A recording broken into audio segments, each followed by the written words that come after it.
All right, you primitive screwheads, listen up. They're coming to get you, Barbara. I ate his liver with some fava beans and a nice Chianti. Here's Johnny. Vanity. Definitely my favorite sin. I am the devil, and I am here to do the devil's work. The power of Christ compels you. This is my boomstick. What's your favorite scary movie?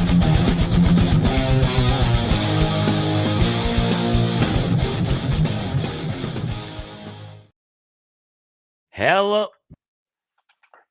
Whoa, microphone problems. Way to start off. Hello, horror heads, and welcome to Shiver, a horror movie podcast. I'm your host, Daniel DeBona, and you may notice that sitting right here next to me is not Dave this week. Dave is actually in New York doing some sort of young filmmakers thing with his filmmakers club. They're killing it out there. So all the luck in the world to him. He will be back next week, but I have been joined by first-time guest host and horror movie aficionado, Ashley Kavanaugh. Cav, how you doing today? I'm doing great. That's so funny that David's in New York because I'm going to New York tomorrow.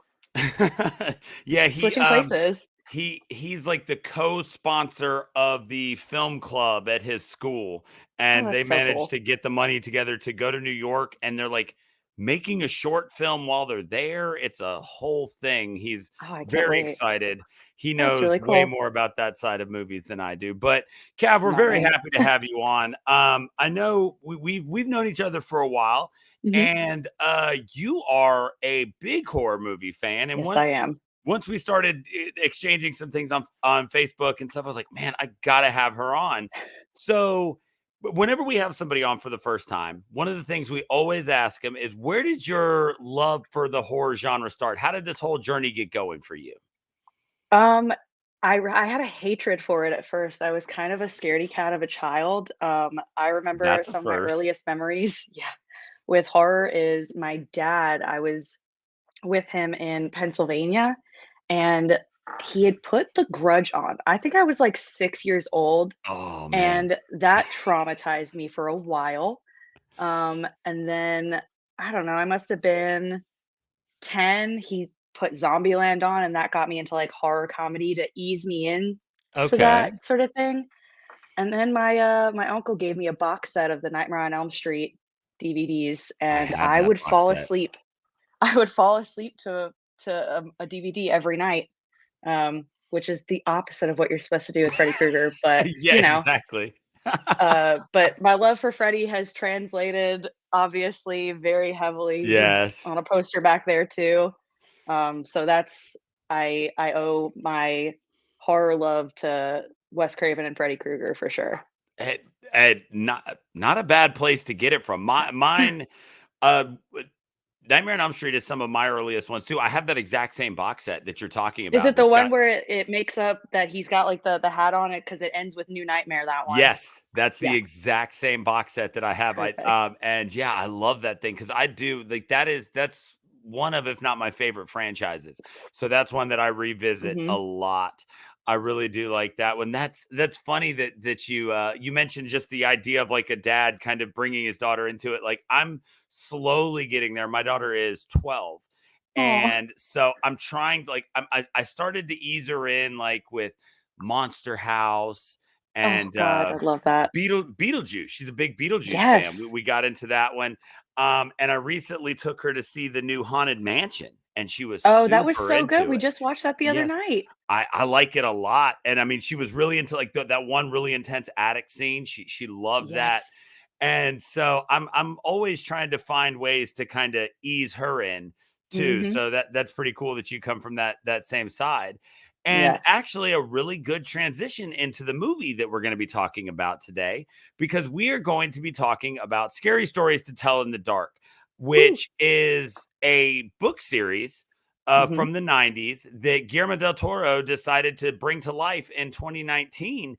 And one thing about this movie as I watched it is I just constantly had the idea that this might be a good one to really kind of get my daughter into something that's just, it's not a horror comedy. It's not Yeah. an animated horror. Like this is just a straight up Mhm. scary movie, but still pretty good for kids. So PG-13. yeah, I feel like it's right on the edge of her thinking that it's too scary. Yeah, Like yeah. there are certain things where I can see her having those moments where she's got to hide her face and some stuff like Oh, that. yeah. But I can see this one being something that she would be into. So we are talking this movie, and we're going to start off with Apt Enough, a section that we're calling A Child's Nightmares. And Scary Stories to Tell in the Dark it was a book series. Now, it just Uh-huh. kind of depends on how old you are, as to whether or not this was like a major part of your childhood. I This feel like book it series, was, a big part of a lot of people's childhoods. yeah, because I remember it being I remember it being a big thing in the 90s when I was in elementary school, and I Uh-huh. assumed that's when it came out. But when I went and did the research, I saw this 80s, no? 81 is Uh-huh. when it originally came out. And so it seems to be one of those things that's just kind of timeless. Keeps going. Yeah, and it just keeps popping back up. Mhm. I think it is so accessible. But just to start us off here in this section, I mean, what did you think about this movie just kind of as a whole?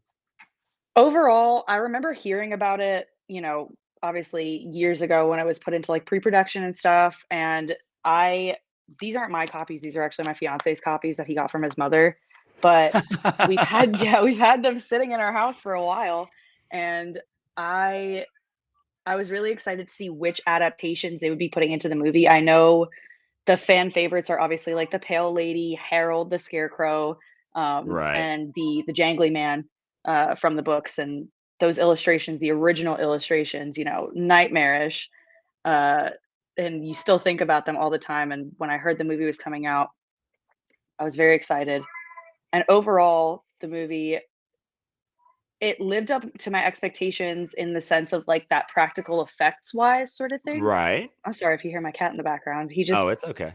likes to do what he likes to do. And so, it lived up to it practical effects wise, like, the characters, like, the monsters, they look exactly like the illustrations from the original Yes. books. They're so good. And then the story, I do wish it was more of, like, an anthology sort of situation, kinda like Trick or Treat, but Yeah. it still worked pretty well with, like, the, 1 story a day, 1 character a day sort of, layout of it. Yeah. Um, and the acting was pretty good. There was 2 standout characters for me, and the others were, they just carried it all the way through just perfectly. So, have no complaints overall. Yeah, it's funny, it just kind of this was my first time seeing this movie because I did the same thing where I That's right, you did knew tell me that. yeah, like, I knew it was coming out, and I was excited about it, and then it just kind of slipped through the cracks. It came out in Yeah. 2019, and Mhm. I just never watched it, and so my ignorance showing here, and if I'll issue a statement of the fact that I've been wrong. I have been talking about this episode for the past couple, saying that we were going to keep our anthology series going because I was just under the impression that this Yeah, was going to it be would an be that way. anthology. Yeah, so Yeah. last week we did Creep Show, and Uh-huh. I was like, "Great, next week we're gonna keep anthologies going because 'cause they're doing Uh-huh. Scary Stories to Tell in the Dark. It's Mhm. gotta just be each story." And that's what I thought was gonna happen. So, at first, I was a little bit disappointed in the fact that there was kind of a continuous story that Mhm. carried through. But I think that what you said is perfect in the fact that it followed the anthology format by giving one character one story Yeah. every day. Yeah. And I think that what Del Toro did was he very beautifully married the Mhm. idea of the horror anthology with just the creating a universe in which all of these things happened. Yeah. And when I stopped and I thought about it, it did kind of make it scarier to picture all of these things just happening in one town, as opposed And to these one just friend group as well. right. Instead of these things just being campfire stories that Yeah. everybody was kind of telling, and it's always, I know somebody who knows somebody, you get into that urban legend territory.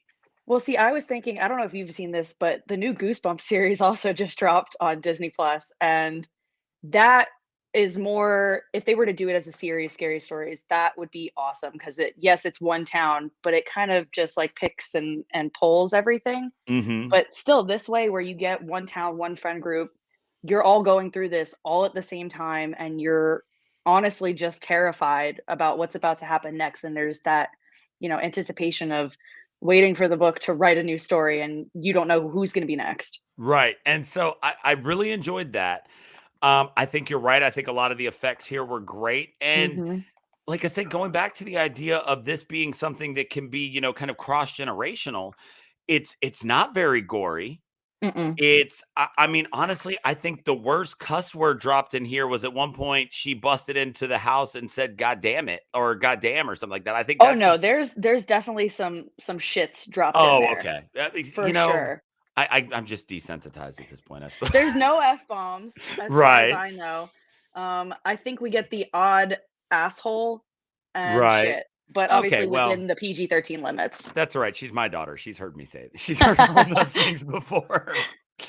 Um, but so like, yeah, so they stick within the confines of that. And so Mhm, I think that he managed to create something here that's scary mhm. without being terrifying. Yeah, And I mean, Del Toro's done a lot. And Cabinet of Curiosities, when we're that was talking great. when we're talking Del Toro and anthology, there's some genuinely terrifying shit in that.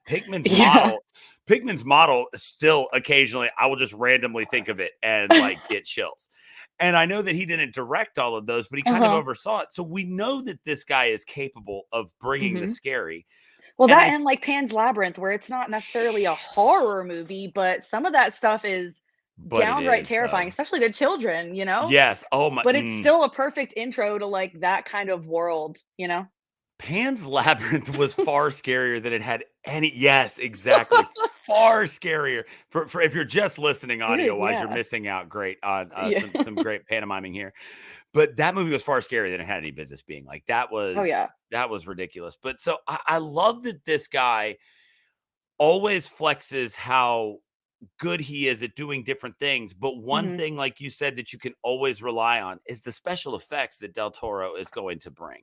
I mean, the So man has good. built entire worlds, he's designed entire characters. I mean, he took just these really basic ink and paper illustrations of what these characters should look like. And yeah, sure, they're not always 100% true to it, Mhm. but I think that if they had been, they would have been boring. One of the things that made them so scary was the fact that they were flat. Like to make those things 3D Mhm. was an accomplishment and to make them Oh, scary. yeah. So I agree. I think that overall this thing kind of lived up to what I thought it was going to be. It subverted the expectations that I had of what it was going to be and I really enjoyed it. I thought that they brought some really good stuff here and Mhm. they did manage to pick some of the really good ones, including the one that will always and forever give me nightmares. And we will continue to talk about that as we get into our next section, in a section that we're calling the stories write themselves.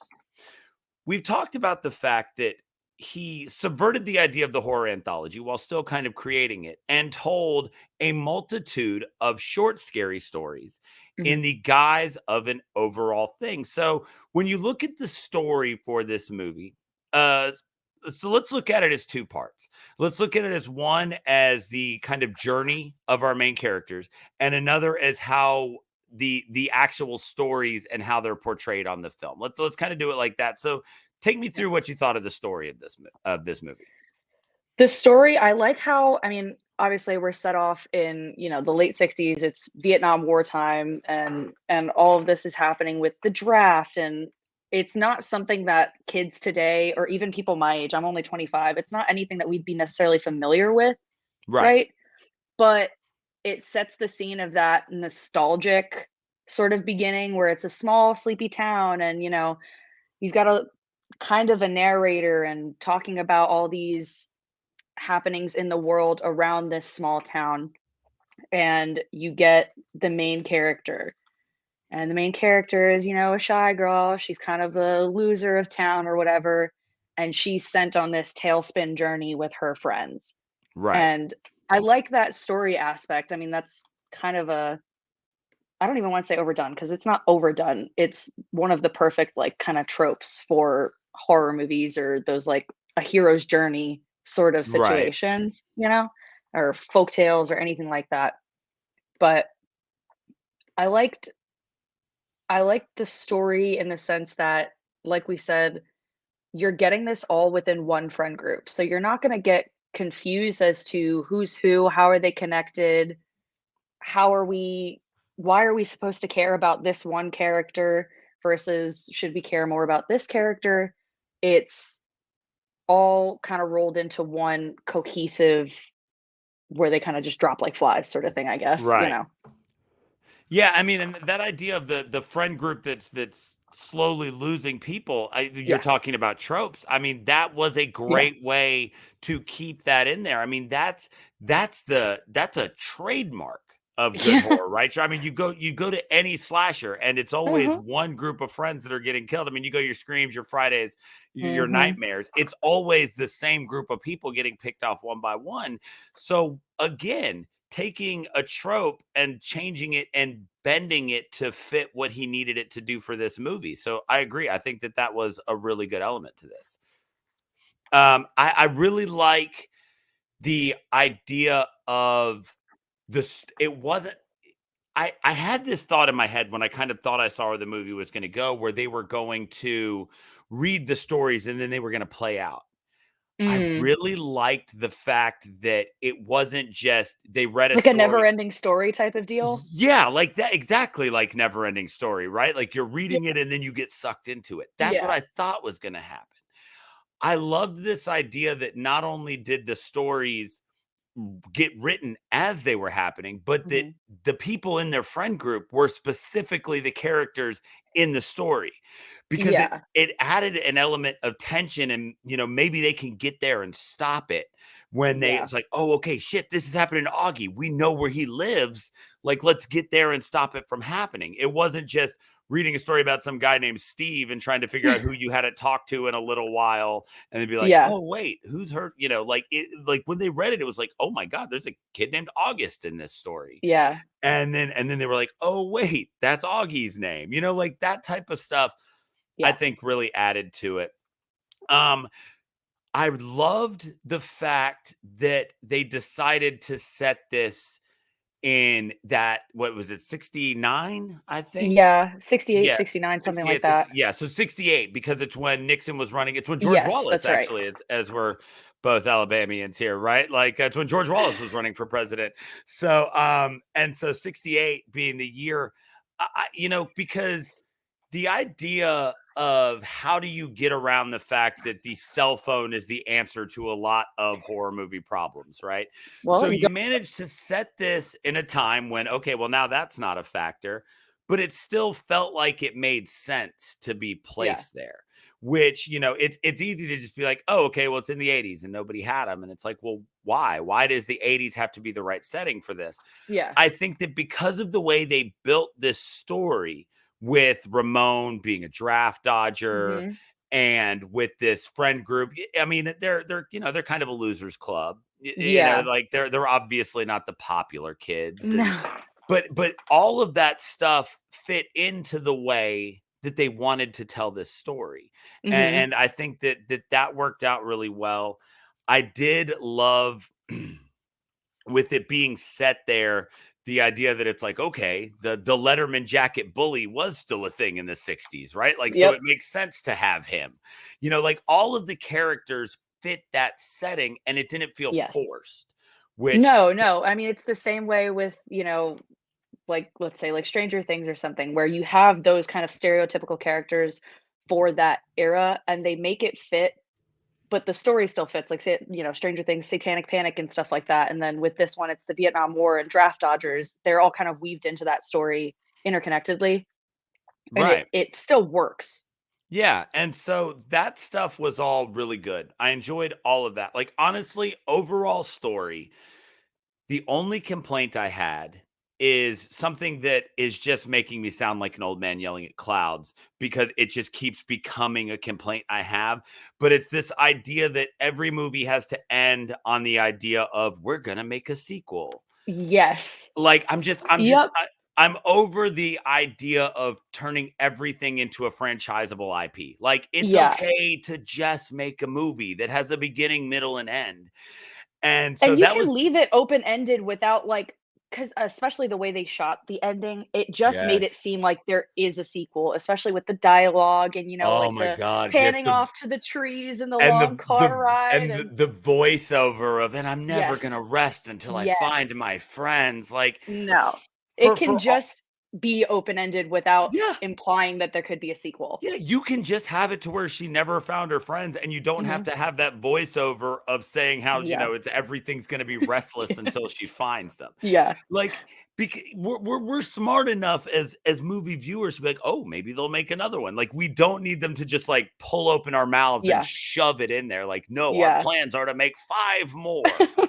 You know? Like, so that was my only complaint, but like I said, Mhm. I honestly, I feel like that just keeps being a complaint now, is right? Everything's Yeah. got to have its own universe. Marvel did the thing, and then everybody started doing it, and then Conjuring proved you could do it with horror movies, and now it's just Yeah. what everybody has to do. Yeah. But honestly, that's a minor complaint in the grand scheme of things because Yeah, at the that's end of the day, it's not like that doesn't break the whole movie. It just leaves that kinda stale taste in your mouth where it's like, you could have just made the sequel and we probably still would have watched it without you setting it up for it. exactly. Yeah. Like it's just, especially if something happens and that sequel doesn't get made, and now it's just The like, pandemic. oh, right, exactly. Or like now the writer strike is ending now, Yep. but what if they decide not to come back and do it or whatever? Mhm. It happens so often where the idea of that gets forced on you at the end, and then they don't get the sequel. It's a false hope. Yeah, exactly. Did you watch by any chance watch Archive 81? I feel like maybe, but I About don't the guy who was cleaning and editing the videotapes, and then he ended up like getting sucked into the past. It became this whole interactive thing. I don't remember that one now. Spectacular little miniseries on Netflix, but it did that where it had what could have been, this is a cool ending. And then all of a sudden it was like, oh, let's go one step further. Haha. Now Mhm. let's see what happens next. And now we're Yeah. never gonna know what happens next because it didn't Yeah. get picked back up. So it's Yeah. it's it's frustrating. But like you said, in the grand scheme of things, very minor thing. The Mhm. overall story here I thought was good. So let's get into the second part of the story, which is the actual stories from Scary Stories Mm. to Tell in the Dark that were added in here. What did you like? What did you think of the ones they picked? I I liked all of the ones that they picked. I mean, I'll say except for the red spot, I don't know, I don't know. I think they hurried through it on screen. I Right. feel like even though, like, these stories are literally, like, a page and a half long, they're meant to be drawn out and told, you know, orally around Right. a campfire so you can draw them out and kinda be a little more dramatic with it. Right, like true The red spot storytelling. Everybody adds their yes, own stuff. exactly. But I think I don't have the book that the red spot is in, but I remember as a child reading it and feeling like it was like 10 pages long because it drew you in and it drew it out that way. But on the screen, I feel like, we see Ruthie in the basement. She gets the spider webs on her. We don't really see it come up again except for her messing with the pimple in the mirror Right. for like 5 seconds. And then all of a sudden it just happens and then it's over like that. And that's the one instance where they do get to the person on time in the Yeah. movie. It was as I'm watching it and I see her start to mess with the pimple, that's the exact thought I had. I was like, "Oh shit, they're putting the red spot in this." Yeah.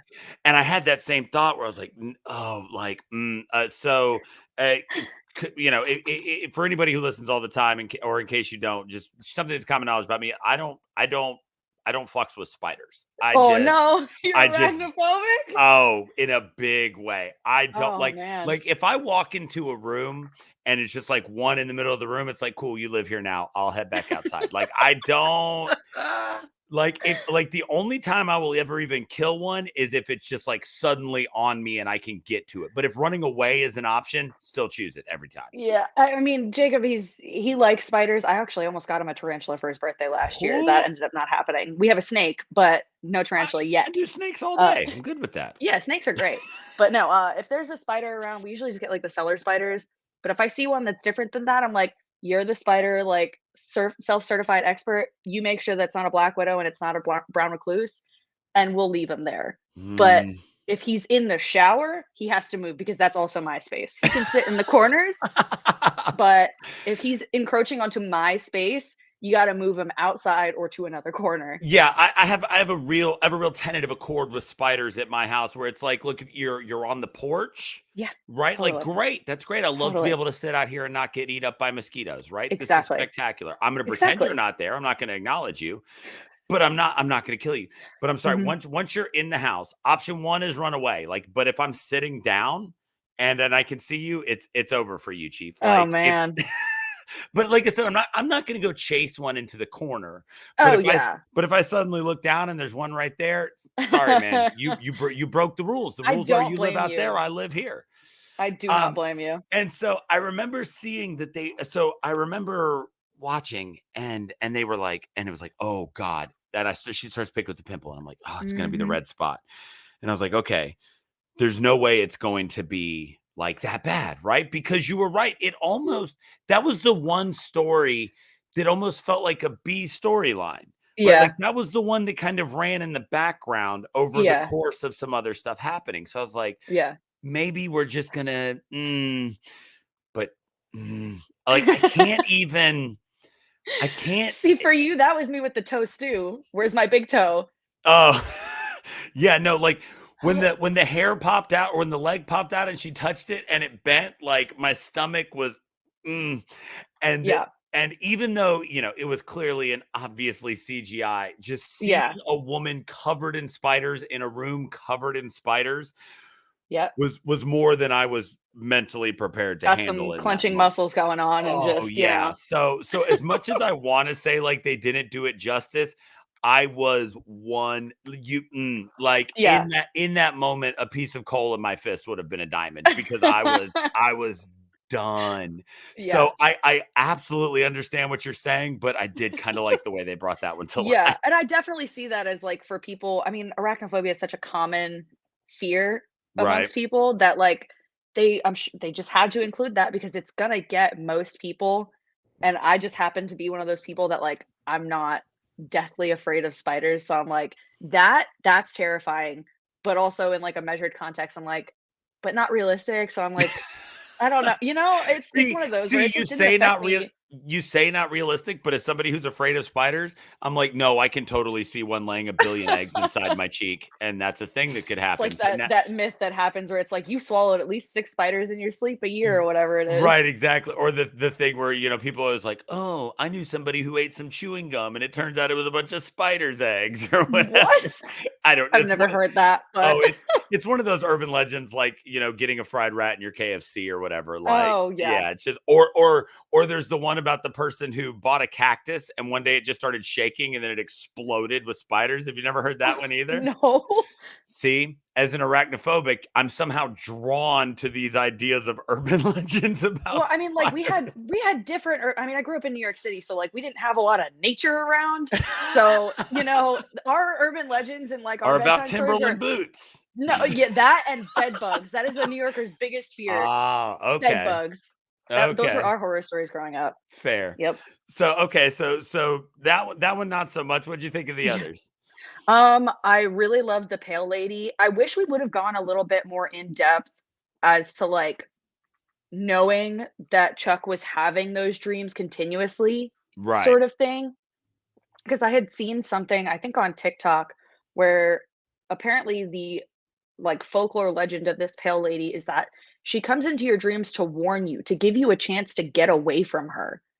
And if you are around like in the real world without your dream and you recognize a place from your dream or you feel this sense of deja vu, you got to skedaddle because that means that she's getting closer by, sort of thing.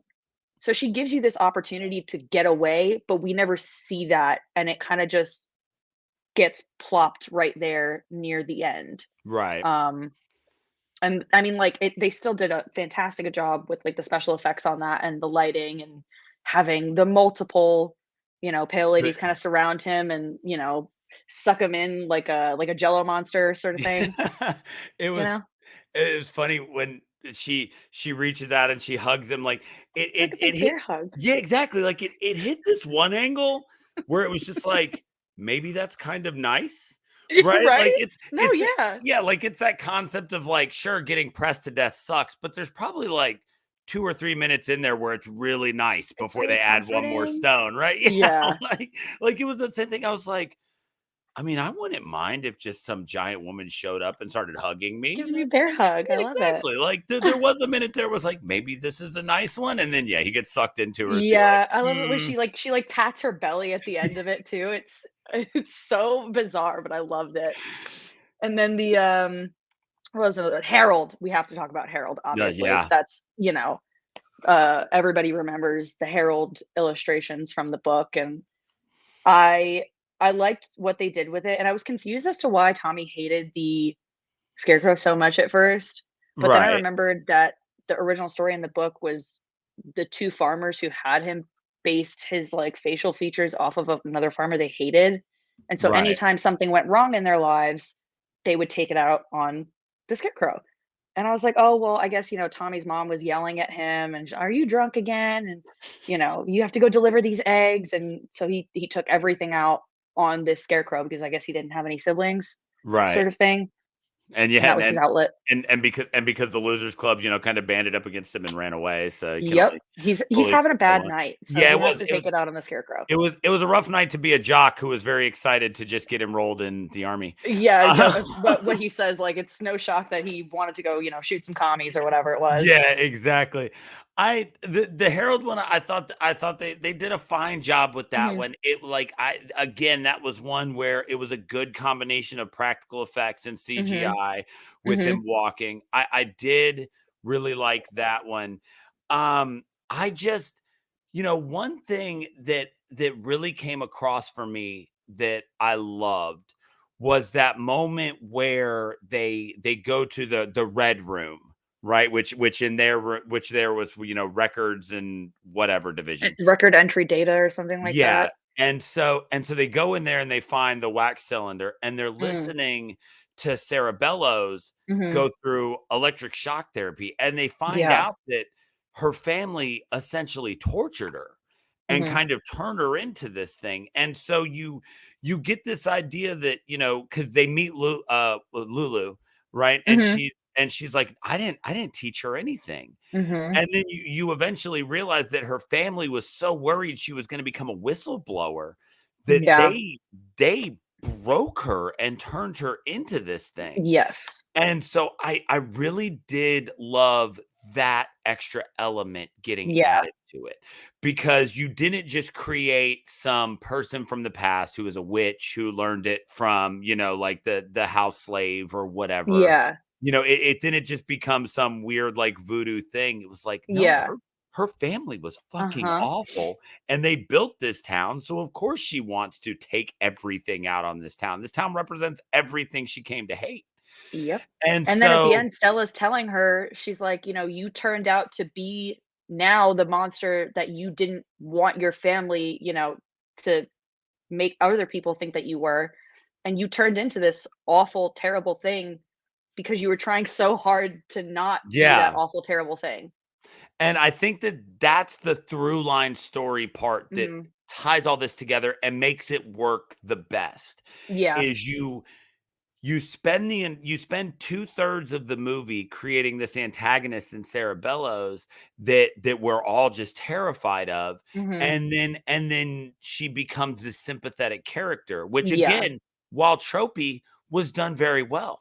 Yeah. And, so I did really enjoy that part of it, and I loved how she was like, the wax cylinder was, like, telling the story, because Yeah. then you get that weird moment where it's like, "Wait, are these writing now, like, as they're happening to my friends, or were they written already and then they're coming again as we're living them?" You get this weird moment where it's this Like time a is a moment of flat prophecy circle. almost kinda Yeah. thing? Like Yeah.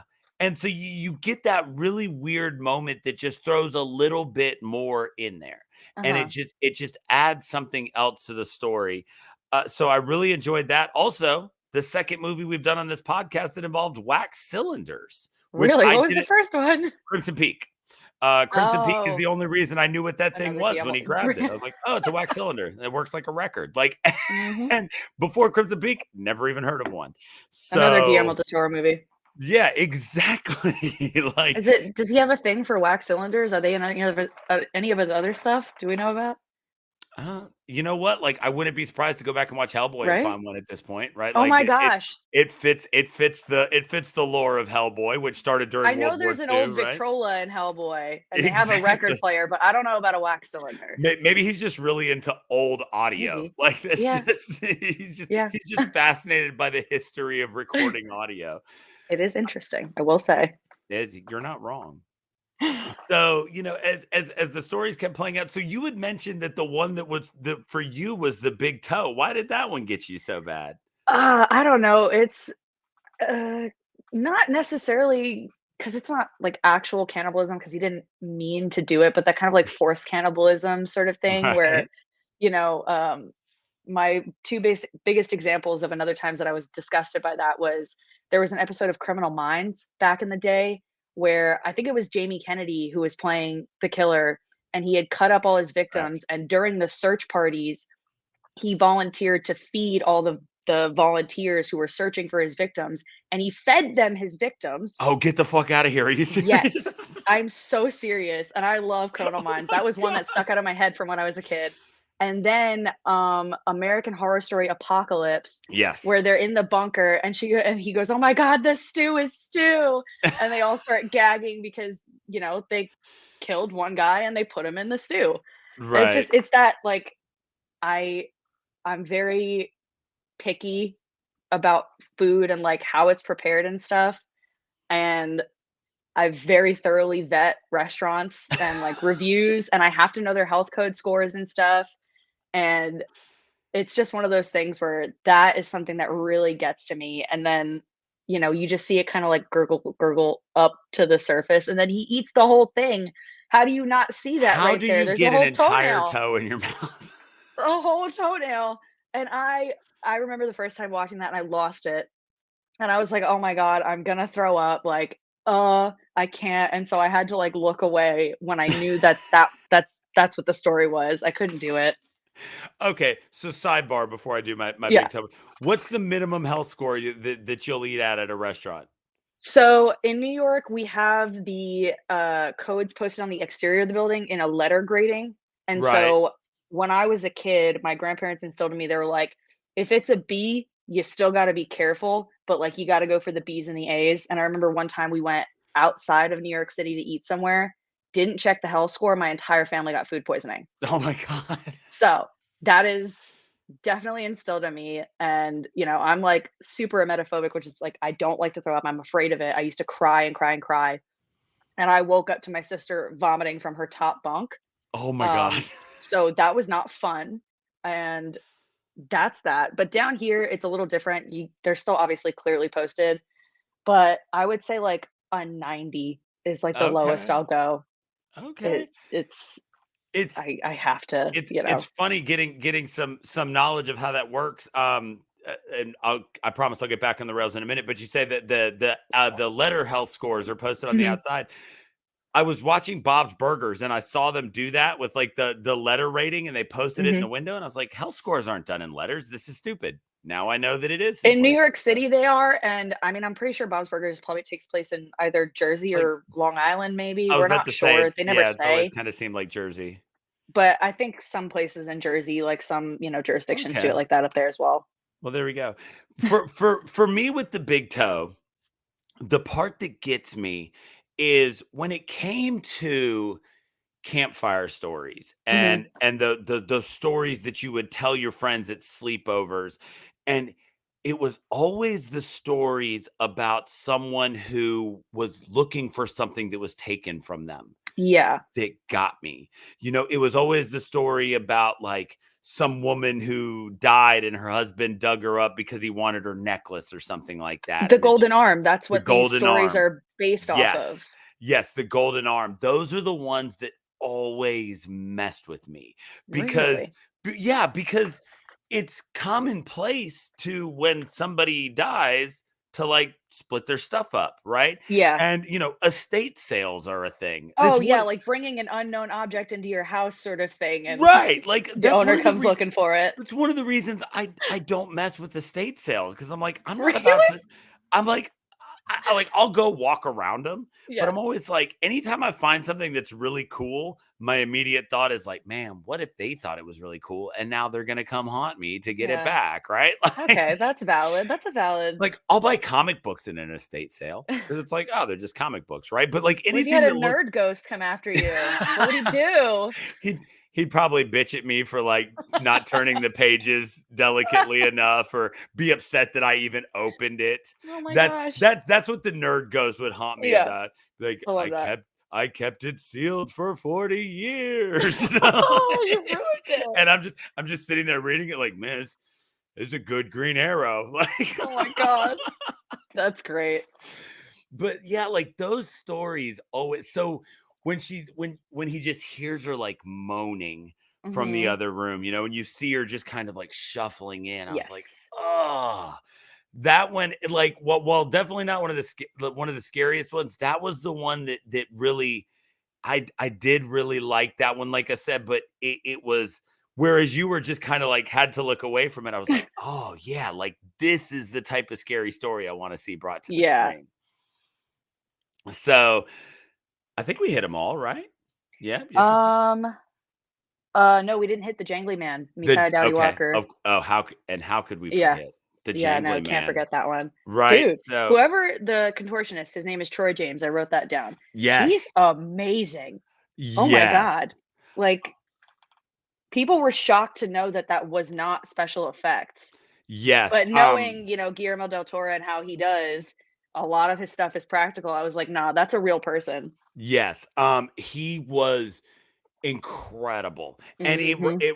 it reminded me of Malignant, where Malignant actually went and, well, just in the fact that they went and Yeah. got a contortionist to do Yeah. these things so that they could do it all practically. Yes. And so, because that was my first thought was CGI, and then I was like, no, I was like, obviously, like the body falling apart is. I was like, but Yeah. Del Toro's not going to do some of the and so I went and looked it up and saw that he used a contortionist, Mhm. and so that one is so wild, because I love that the cop shoots the head, and it's like, Yeah. it's a head Like, that's what? alive on its own, dude. Like, what? At what point were you like, but this is gonna end it? Like. And you're shooting at the head without knowing where the rest of the body is either. Exactly. Like, Well, that's if like, one's coming, I think the other parts are also gonna start coming after you. it's like I'm watching. I'm watching this. My friend's like, why would he just immediately shoot the head? And my immediate response is like, he's a cop. They have the one reaction. Exactly. No, that. I think that's everybody's first reaction to that is, he's a cop in a small town. First reaction, draw the gun. They've got the one reaction, and it's shoot it, right? So, but yeah, they did a great. I loved the way that the body parts all fell through the chimney. I Yes. loved watching him squeeze through the prison bars. Yes. Like they did so, and that was going into this. The Jangly Man was the one where I was like, I need that one to be there. Because Yeah. that one in the book, you're talking about ones that feel like they just kept going. Yes. Like the dread and the descriptions of that one Mhm. were so good. So that was one that I was definitely very happy to see make it to the Yeah, it was great. And the whole Mitai Dowdy Walker, Yes. what is the end, like the Lynchy Kinchy Molly, Yeah. something like that. Yeah, like the whole with the thing. dog saying it, and he's looking at the dog's name is Trigger. Uh, Because of course it is. because of course it is. He's looking at the dog. He's like, "What's up, buddy?" It's like you're talking to your dog, but it's so hard to believe that these kids are telling the truth, as if Right. your dog is going to talk back to you and tell you what's going on. Yeah. We're gonna suspend all belief of reality for that one. Right. But just in that moment, because he's a good boy. Just in that moment. Yes, he is. He's a very cute dog. Very much so. So one of the things that made this this kind of world work, where all these stories could happen, was the actors and the characters who kind of brought it all to life. So in a section that we're calling Sarah Bellows and the Rest, take me through who stood out for you in this movie, either good or bad. Chuck. Yes. That kid, what is his name? Austin Zager? Austin, yeah, Zager? Z-A, for anybody listening, it's Z-A-J-U-R, and I don't Yes. know either. I am unsure on how to pronounce that, but he was, like, perfect comedic relief for that movie, and Augie was, up until his demise, he was pretty funny, with him and Chuck always going back and forth on, like, "Oh, well, you like all the girls," and it's like, "Ah, shut up, whatever," They're kind of Right. duo ship there. Um, I liked the character of Stella. I didn't think that Zoe Margaret Coletti, who played her, I didn't think she had very strong skills when it came to kind of portraying anguish and, like, fear. I don't wanna sound mean, but it reminds me of, like, the Debbie Ryan memes where she, like, tucks her Oh, hair behind her yeah. ears. Like, it didn't work for me. And then Austin Abrams, the jock, Tommy Milner, Right. he's great, but he's great in a lot of other stuff that I've seen him in as well. And even for his short part in this, it's very believable that he's that type of person sort of thing, you know? Yeah, I my first takeaway was that if this was supposed to be a Zoe Colletti vehicle, that Mm, that she was miscast. Like if it was supposed to be a Stella vehicle, then yeah. they miscast Stella as Zoe Colletti because Mhm. I had that same thought where there was the moment where where she's on the phone with her dad. Like I felt that moment. I really did. I felt Yes. like she portrayed that very well. Like Yes. that seems to be your zone, right? Yeah. Like that drama part. But Yes. the scared teenager who is watching her friends go missing slash die, whatever, one by one, she didn't That pull and that she off. didn't master the art of subtlety between, like, her and Ramon, like, it seemed very forced chemistry on screen, like they were trying to make her look like she had, like, lovesick eyes or whatever, and it Right. just didn't work that way. Yeah. It could have been a And little more subtle in that sense for both of them, honestly. yeah, I was underwhelmed with her. I think you're right in the fact that Augie and Chuck, I mean, they So carried good. so much just because their chemistry was so good. You know, you Yeah. referenced Stranger Things earlier. Yes. And as good as the story for Stranger Things is, one of the things that makes that makes that show work so well is how well all of those kids play off of each other Yeah. and work together.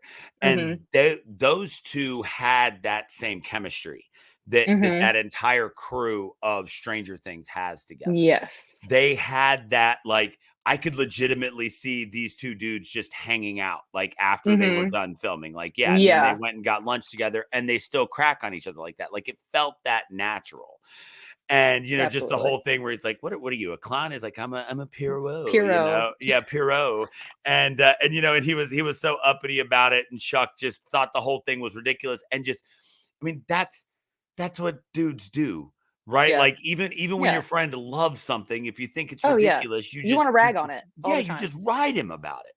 And he just wouldn't let him go. And the whole thing when they're in the back seat of the car when they first met Ramon and just they did an amazing job.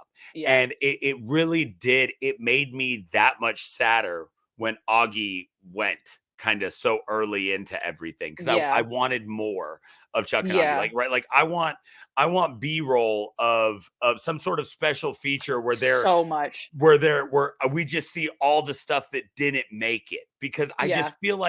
I feel like these two guys have that same chemistry that you get when you put, like a Will Ferrell, Vince Vaughn, where it's just like, all right, just Yeah. go get each other and we're just gonna I would say I record and think keep what's best.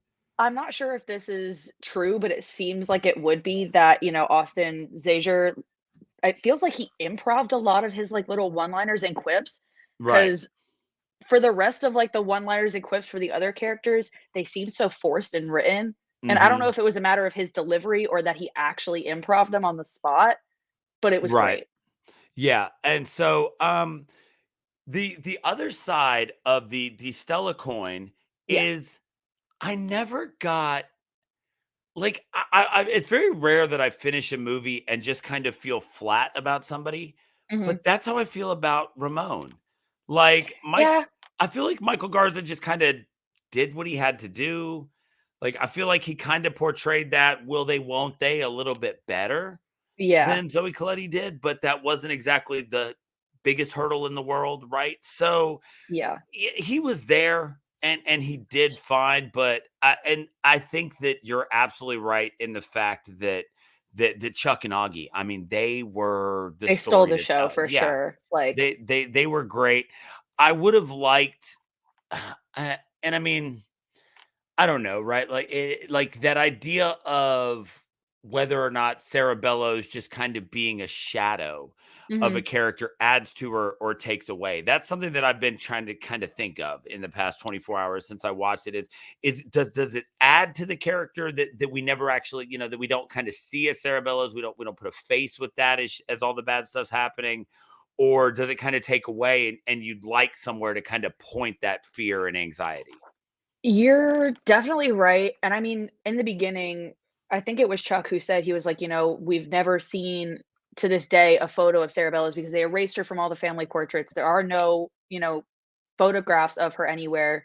The only, like, actual any evidence that she really existed was that wax cylinder Right. sort of thing, and then some records, but all of that. But I do wish at the end, instead of just getting a glance of her hair when Stella Yes. was her, we would have gotten just a quick full face reveal and then moved on. Because Yeah. even that is still like, you don't need to focus so much on her appearance, but giving you that little Easter egg because nobody else has ever seen her, it kind of makes Right. it feel special almost. And I think that it adds something to the story when we talk about the fact that they eventually turned her into this sympathetic antagonist, right? Yeah. What like if in continuing to make because I do think that it adds to the dread of Sarah Bellows when she's Yeah. just a shadow that creeps across the ceiling and the wall. Yeah.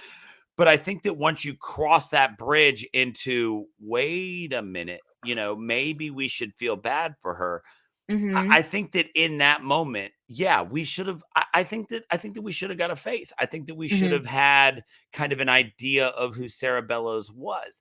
Kinda like the It's bent neck lady in, The Haunting of Hill House where uh, you don't you that is don't that is legit. understand That it. is You legitimately one of the craziest love jump scares of my yes, life. truly. In decades of watching horror movies and doing this podcast now for a couple years, Devastating. that fucking jump scare. It's devastating in, like, both types of ways where it's devastating where you realize who it is, and it's devastating because, "Oh my god, where the did that come from?" Exactly. Like, "Oh my god." But yeah, it's kinda like that bent neck lady situation where you feel all that much more sympathy, and obviously that's a part of the actual plot Right. line with Nell being the bent neck lady, but you feel that much more sympathy actually seeing it happening or Right. seeing what is happening versus the bent neck lady just being this kind of anonymous figure that we later might figure out that it's Nell, Right, I guess. exactly. And I mean, and how often, are you does is there some sort of campaign for some charity or something and it's all about, like having the right face for it or whatever. Yeah. It's that same type of thing. Like, yes, I now feel sympathy and I understand why she's doing the Mhm. thing she is, but also like, it wouldn't hurt now that I'm kind of in on who she is to be like, okay, now I can picture who was getting Yeah. tortured. Because that's the thing. They sold it amazingly with the Mhm. audio on that wax cylinder. Yeah. And I went and looked it up and because there was something they called it like dilateral cerebral diatherma or something like that. And so Interesting. I went and looked it up and it was literally they would put the patient's head between two galvanized plates Mhm. and they would shoot something that was a hybrid. It was considered a laser at the time, but it was Mhm. essentially electricity that would go from one to the other, path of least resistance being straight through the Through person's the ear canals. brain. Yeah. Oh. And so it was like, so they did all of this to sell this sympathetic story. Let me see what she looks like. Right? I don't want to have Like, to even look if up she the looks actor. all kinda messed up, because I mean, if you see, like, pictures of asylum patients like, Yeah. before versus after their stays, and I mean, you see that a lot in, like, American Horror Story Asylum and stuff, Right. where if you're not crazy when you go in, you're sure as shit gonna be crazy when you come out, and it's gonna look that way, and I feel like even if we didn't get a before picture of her, that after would have been that kind of devastation where it's like, oh my God, this poor girl, you Right. know? So, um, but so we've gone through the story and we've talked Hmm. about the characters, and there's something that we always kind of like to do when we look at the idea of a book getting turned into a movie. So we're going to call this section Books, Lore, and Red Ink. Okay. And while we talked about it a little bit in the story aspect, I want to look at this is something that, like we said at the top, it was published in 81. It's been a part of so many kids' childhoods. Hmm. How well did it kind of translate? What did they change that you didn't like? What did they change that you did like? Just that idea of what got left out, what made the book different in a good or bad way? Well, I know we talked at the beginning about how, they changed it from what a normal or like predictable format would be, where it's like somebody's telling stories around a campfire, Mhm. over to like these teen characters, which I actually did really like. Um, Once I realized that, like, oh, this is actually probably for the better of the plot line. It's less confusing for the audience, and it kind of just encapsulates it all in one friend group. I like that they used the characters in the stories instead of just making them about random people. Um, it's one of those things that I think the stories themselves translate well to film when you're going to put them in like a collection Right. in one film rather than trying to draw out one story for half the movie and then making everything into a franchisable thing where, oh, you get two of the most popular stories in the first movie, and then you're gonna have to wait to hear the other stories because we're gonna draw it out all Right. the way, you know? Yeah. When when I finished this, the first thought I had was, okay, they did a good job with the monsters, and I Yes. dug that. But I think that when anybody thinks back to Scary Stories to Tell in the Dark, the books, before you remember any characters, before you remember the particular stories, you remember that art by Stephen Gamble. Yeah. And while they did a great job bringing some of the characters to life, I Mhm. feel like we should have gotten more setting elements that really kind of Okay. hammered that Stephen Gamble art style. I feel like there could have been a way to, and I'm not a filmmaker. I could be criticizing something that you couldn't do, but Yeah. I feel like there could have been more stylization in certain areas of the film, especially in moments when we were actively watching them being chased by a monster. I feel like they should Yeah. have stylized those settings more that really brought, because if you are listening to this and you have only watched this movie and you just know it's a movie, you Mm. need to go at least just do a Google image search for Scary Stories to Tell in the Dark And if you book. still don't know what we're talking about, as soon as you see it on your computer screen, something is gonna click for you. It's Exactly. That artwork was an iconic part of it. And yes. I feel like while the town should have looked like the town looked, that's fine.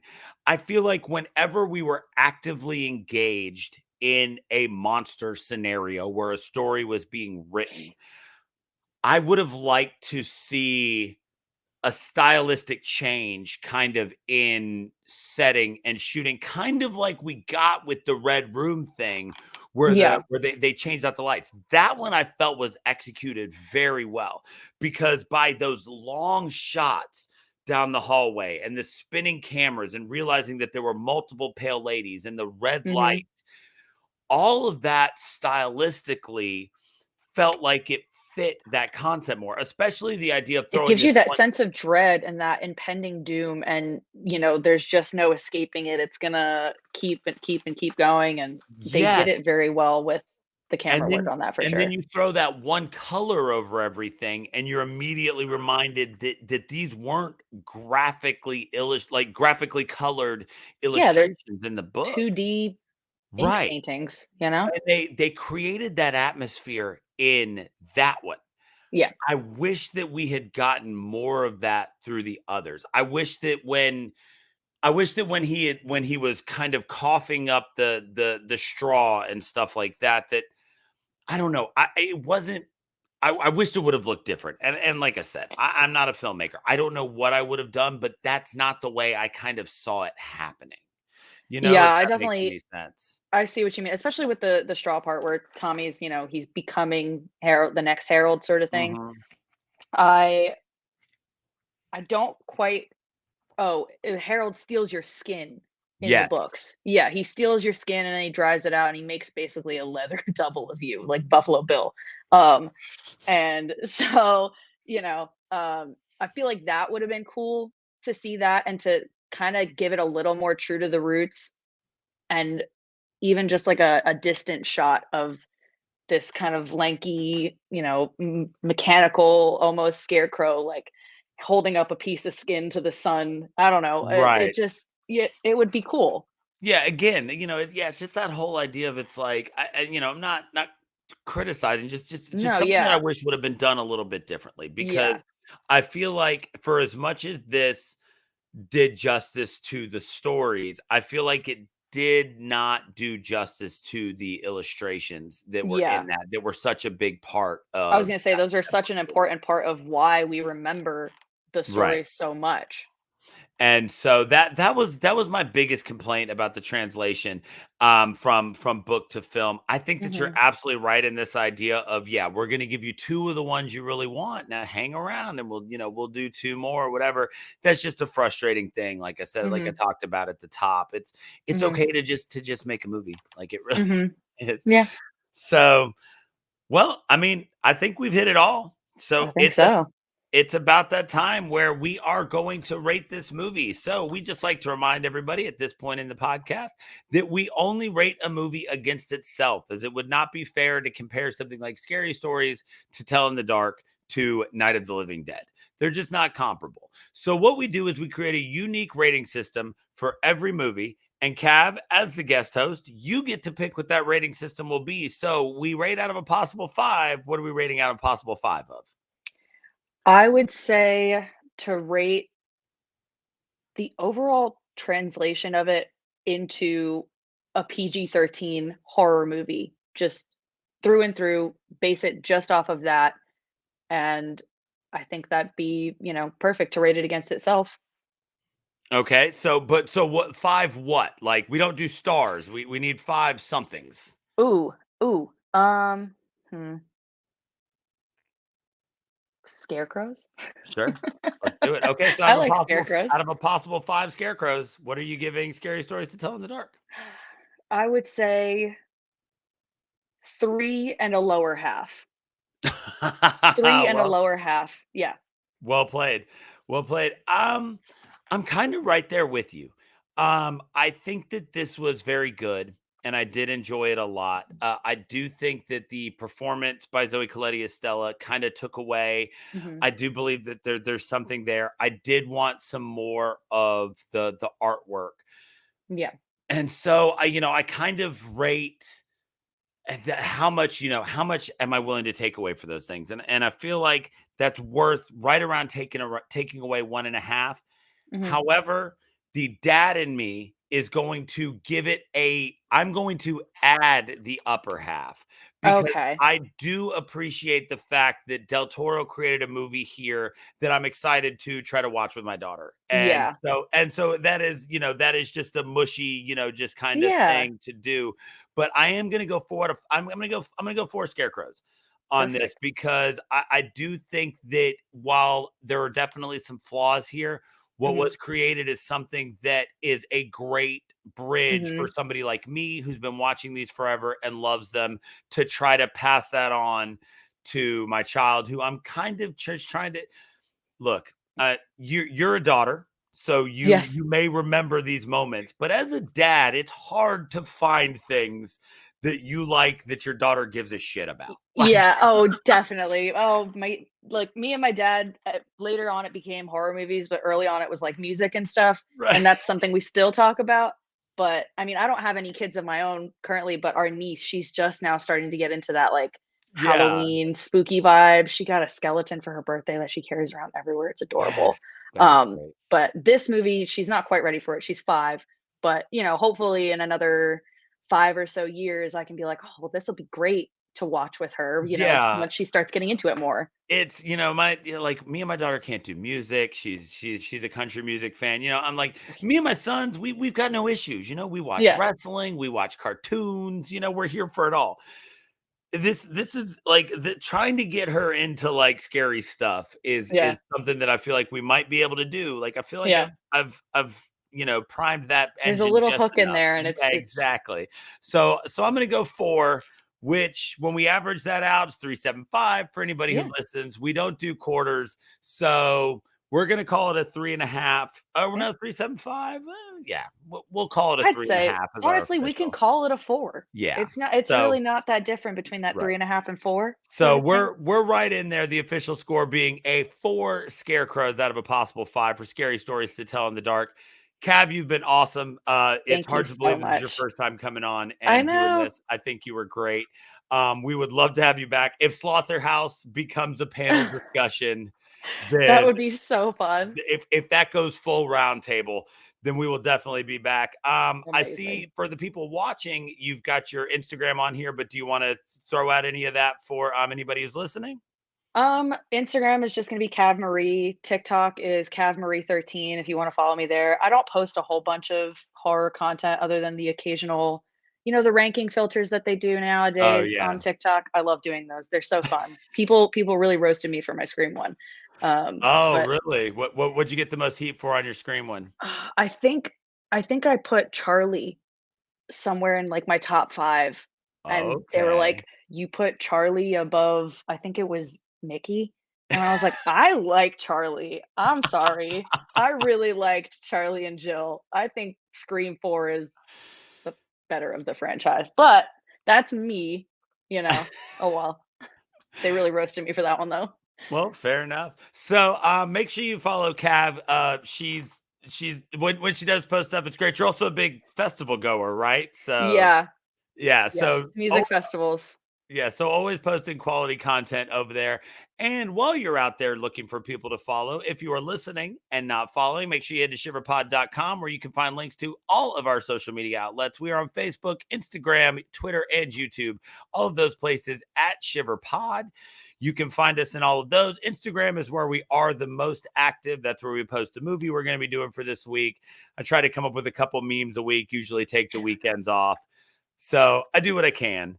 And also if you are watching live with our release schedule, this might not be out in time for if you're listening, but Dave and I are going to be at Spooky Empire in Orlando, October 27th, 28th, and 29th. So if you find yourself in the Orlando area and you want to have a beer, we've got stickers. We love to give out hugs. Find us at Spooky Empire. If you watch us live, you'll know what we look like. If you don't, I'm the taller white one. He's the shorter Cuban one. It'll be all right.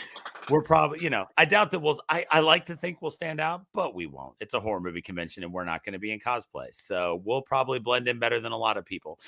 But so make sure you check us out. Like I said, links to all those things on shiverbud.com, as well as links to buy our merchandise, like our fearfully and wonderfully made shirt with Dave and I as Frankenstein's monsters. So make sure you check all of those things out. We appreciate everybody who's listening. Cav, thank you for coming on. It's been Thank you so much for having me. And since Dave isn't here, I'm the one who gets to say it. But fright you very much.